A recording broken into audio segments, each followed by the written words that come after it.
The dual definition of security protection or acquisition.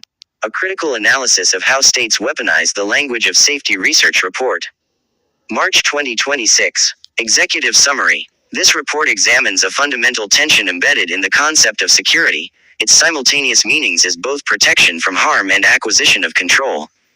Drawing from etymology, critical security studies, historical case studies, and securitization theory, this analysis reveals how governments and institutions systematically exploit this linguistic duality to expand surveillance, justify intervention, and consolidate power while framing such actions as defensive necessities. The evidence demonstrates that when powerful actors invoke security, they often mean their security, the preservation and expansion of existing power structures, rather than the security of ordinary citizens. This finding has profound implications for how we evaluate security policies, surveillance infrastructure, and the ongoing construction of what scholars call the national security state. 1. Introduction. The word itself. 1.1 Etymology and the hidden duality. The English word secure entered the language in the 1530s from Latin securus, meaning free from care, se equals without plus cura equals care, anxiety. Originally, it described a psychological state, tranquility, freedom from worry. However, the word developed a critical second meaning that now coexists with the first.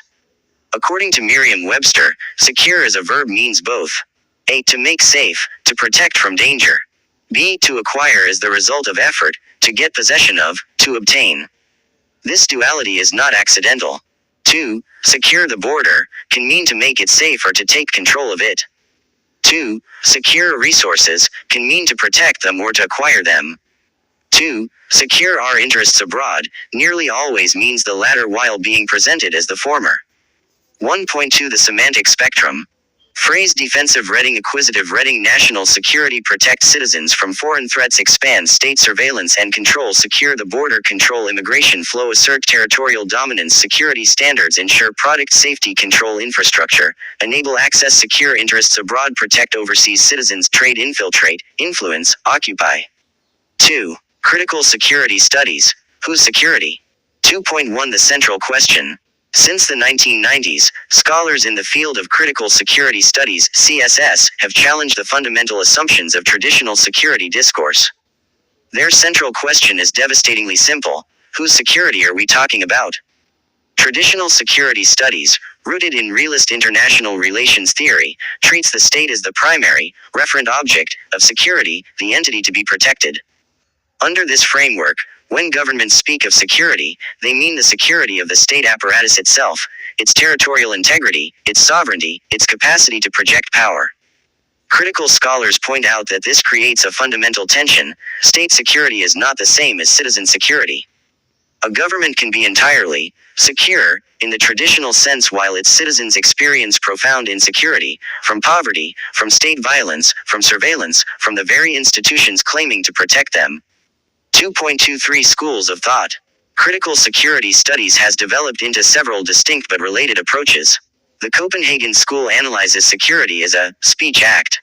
When a powerful actor declares something to be a security threat, this declaration itself transforms how that issue is handled, moving it outside normal political debate into an emergency framework where extraordinary measures become acceptable. Security is not discovered, it is constructed through language. The Welsh school Aberystwyth argues that true security should mean emancipation, freedom from both physical violence and structural constraints like poverty and oppression. Ken Booth, a foundational figure, wrote, "Security and emancipation are two sides of the same coin."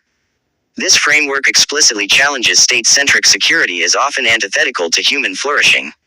The Paris School focuses on how bureaucrats and security professionals create everyday security practices, border controls, surveillance systems, identification requirements, pre-screening algorithms.